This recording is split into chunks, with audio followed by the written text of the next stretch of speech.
All right, all right, all right. Welcome back, welcome back. Not gonna go too much into the Africa games. The rugby started off this week on Tuesday, and we have a tough couple of games as a Nigerian. You know, the Nigerian women. We had Steve Lewis last week, and Nigerian women. Tough go so far. You know, they've gone 0-2, lost to Ghana, and then subsequently lost to Madagascar. The loss to Ghana hurts me far, far and above more. Like I look, you got Ghana, come on, man. It's like the U.S. losing to Canada. Like you don't lose to little brother. All right, you don't lose to little brother. All right, but again, it's been going great. I think it's been spectacular play. Uganda has been legit this entire time, absolutely legit. But and they are definitely the ones that are the favorites to win this one. I think they're the favorites to win it all for both the men and the women, absolutely killing it. So, man, I definitely suggest go checking it out. Tomorrow is the last day of the games, and then is the medal ceremony. So hopefully day 3 ends up being a little bit better for my Nigerian women. Let's go. But we'll talk about this more for next week than it is for this week and go from there. But this week, we're going to go into the comments. You know, I love to be talking about the people that are in the comments because they provide such interaction that I absolutely need. And it makes it very much easier to be able to enjoy the little things out of all this. So let's go take a look into the comments. And it's going to go from a couple weeks because I missed them. So I want to talk about this all in totality. All right.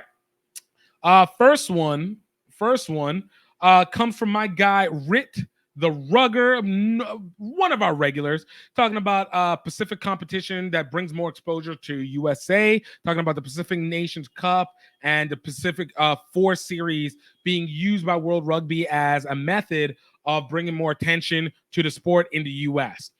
Rit the Rugger said, more games is always better, but where is the question that needs to be asked? What happened to the representative sides in the U.S.? I haven't seen anything about inter-union territory matches in decades. Producing select side competitions through the country would inform viewers that there is more than just one team on this continent that can watch, and that its presence is more pervasive across the country. Otherwise, you're trying to sell gasoline to people that don't even know cars even exist, much less that they could even buy one. I think this is a great kind of concept. I do know there's at least some representative sides. I know Potomac has a representative side. Obviously, the South Panthers in the Southeast have a representative side. But I think even within that concept, like the representative sides are still fairly they're not like viewed heavily. I do think it's still always good, but again, it goes back to the select siding, selections, people getting to the those performances, getting to the training camps and the tryouts, and the unions actually putting the money, bringing out the money, and then obviously where it goes at the end. But again, from the South Panther, the South USA Rugby South Panthers, I do think that it has provided a lot of opportunities for guys from the club level. It's a great developmental side for both the U19, the women's U19, and the women's club side as well. So, but especially whenever they play in like RAN or anything like that. So, yeah, I think there is. But again, you have to be able to bring a coverage to it so that people know where to go for that. And that begins a whole other level of, cluster to deal with. My boy Joe Ritchie, he talked about looking back at round 1 of MLR weekend. He goes, ask, who is broadcasting MLR matches in the States or anywhere? I've gotten an occasional game carried on the Fubu streaming service, but don't recall what network had the match. And Fubu has gotten more expensive, so I may drop it anyways. I'm overseas, as you know, and I got almost all of my live rugby on Stan, the Australian streaming service. Stan does all Six Nations, Rugby Championship, Super Rugby, and a good bit of English Premiership. It recently added HSBC 7s, plus all 4 tennis Grand Slams. So it's good value, but it doesn't have URC, which I would like, and no interest in MLR. So to catch any of those, I apparently need to track down pirate YouTube feeds.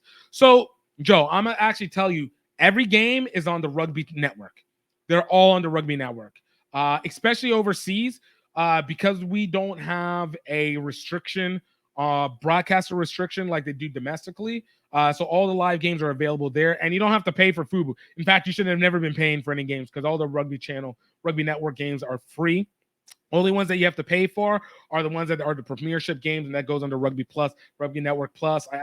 This isn't a promo, obviously. This is informing for anybody who doesn't know this. So just let my guy know.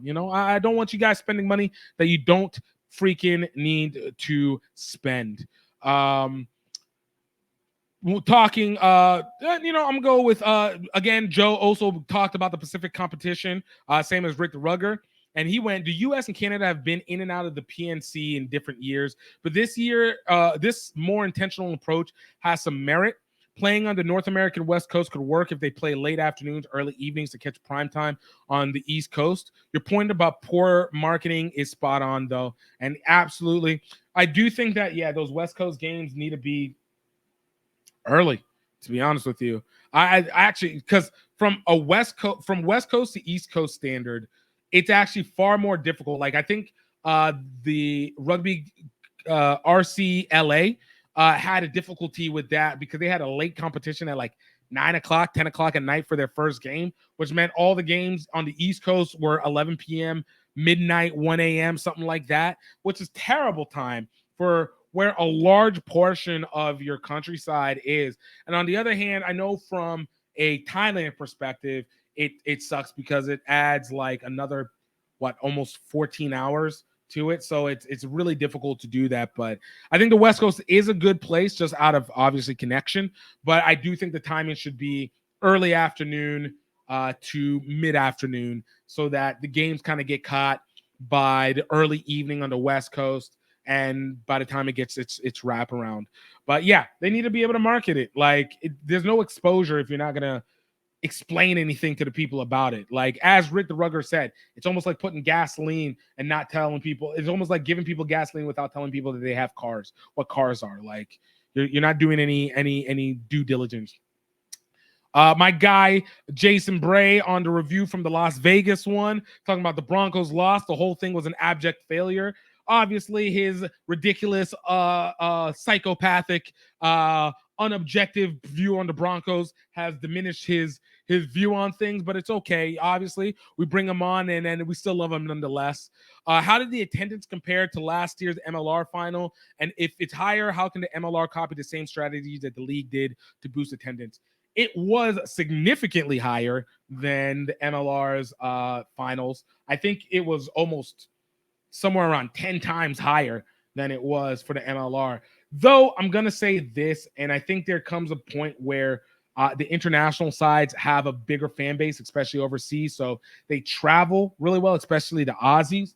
They travel a lot. So going to Vegas, which is also an easy destination spot, not that Chicago wasn't, but it was an easy destination spot.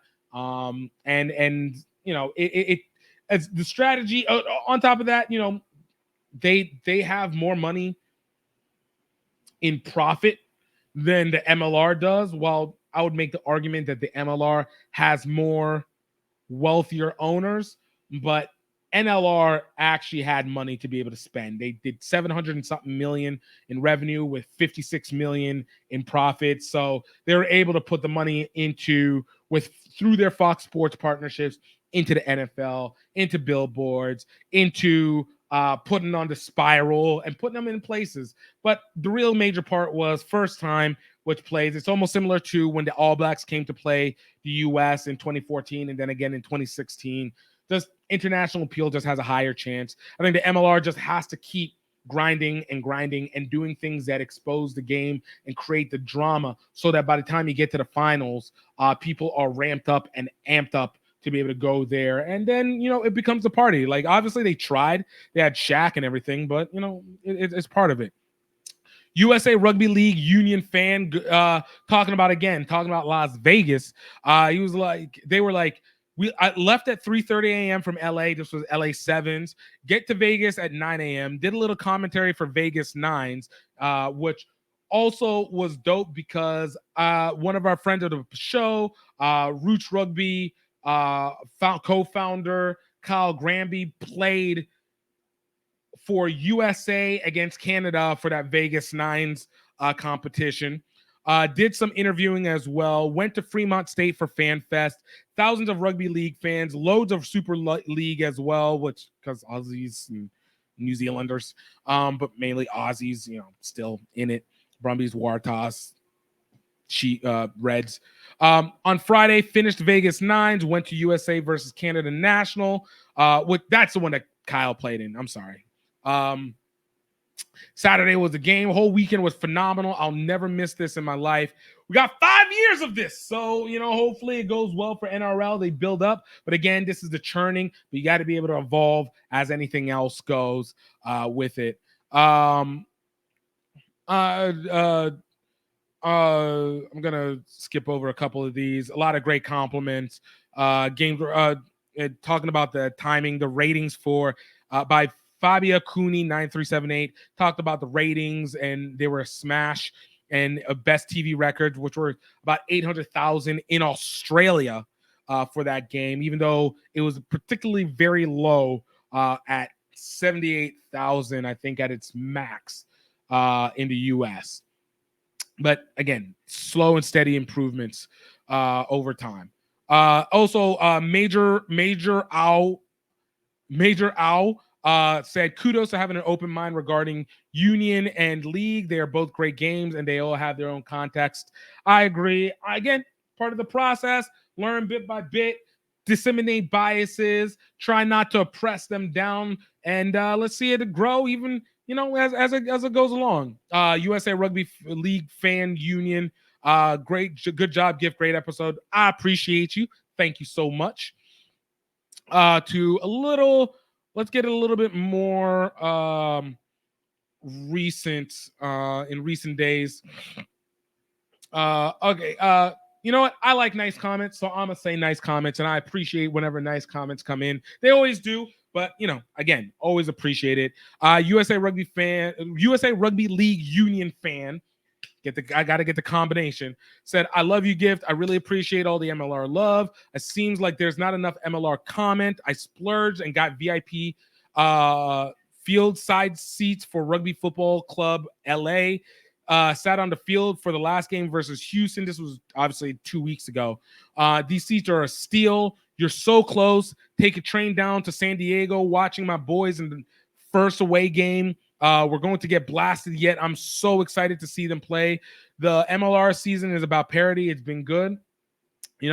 Early in the season, still anybody's game, but I think Houston, like I said earlier, Houston and Seattle, I think are the dark horses to take the West. LA is still growing, even though they got talent.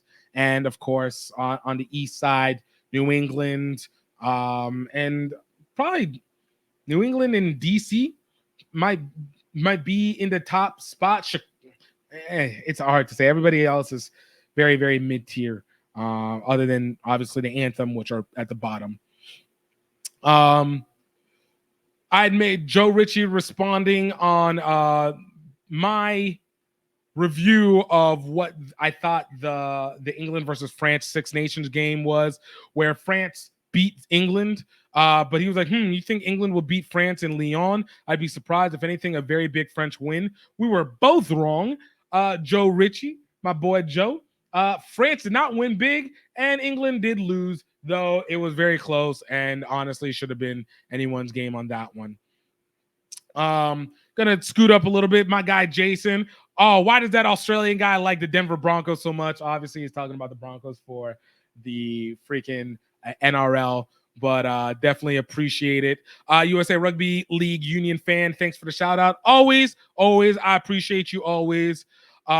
Jason Bray with again talking about his segment, which was great. Still getting therapy for the NRL finals, which this week he's getting to get a chance to see the replay of that one for this season. Hopefully it goes horribly for him, and I want him to suffer and bring him on next week for it. And then lastly, kind words, Abel Rosa 2736. Great episode talking about our interview with John Fitzpatrick of Rugby Morning. Great episode, great interview, great guy to talk to. Definitely check him out. Episode 118. I definitely recommend it to everybody to be able to go take a look at that because I truly enjoyed it.